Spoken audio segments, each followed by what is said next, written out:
Merci, Monsieur le ministre. J'appelle maintenant Madame la maire pour le discours de la municipalité.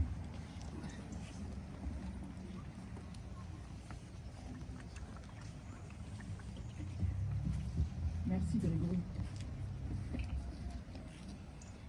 Alors, chers anciens combattants, chers porte-drapeaux, mesdames et messieurs les représentants des autorités civiles et militaires, monsieur le député européen, mesdames et messieurs les maires des communes voisines, monsieur Edmond, monsieur le maire de Saint-Rustis, monsieur le maire honoraire Louis Vidal, mesdames et messieurs les conseillers municipaux, mesdames et messieurs les enfants, conseillers municipaux des enfants, mesdames et messieurs les présidents et membres des associations, mesdames et messieurs.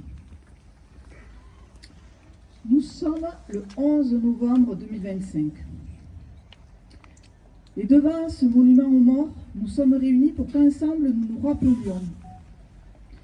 Pour que nous nous rappelions notre passé, le passé de notre histoire. Nous sommes ici pour commémorer l'armistice du 11 novembre 1918. Il y a plus d'un siècle, à 11 heures, le cessez-le-feu mettait un terme à 4 années d'une guerre terrible. Il y a 107 ans. Les canons se taisaient enfin, après plus de 4 années d'un conflit d'une violence inouïe. Plus de 1,4 million de soldats français qui ont perdu la vie, des millions d'autres qui étaient blessés, mutilés dans leur chair et dans leur âme. Une guerre qui devait être courte. Elle dura 4 ans. Quel gâchis. À Castelnau, d'Estrettefond, comme dans chaque ville et village de France, les noms gravés dans la pierre rappellent ceux qui ne sont jamais revenus. Ceux de nos aînés qui sont partis défendre notre pays jusqu'au sacrifice ultime. Alors je veux saluer aujourd'hui la présence des enfants et des jeunes de Castelnau. Et à vous, les jeunes, nouvelle génération, je veux dire ceci. Souvenez-vous de ces noms inscrits sur ce monument, parce que derrière chacun d'eux, il y avait un visage, une histoire, une famille. Et c'est grâce à eux que nous pouvons aujourd'hui vivre libres. Alors aujourd'hui, dans un monde qui est traversé par la peur, la haine ou la désinformation, le devoir de mémoire nous oblige à se souvenir. Mais attention, ce n'est pas seulement se souvenir, c'est comprendre aussi. Comprendre pourquoi les guerres se déclarent. Et comprendre aussi ce qu'est une guerre. C'est aussi refuser l'oubli. Et c'est transmettre à vous, aux générations futures, ce que coûte la paix. C'est un devoir d'espérance.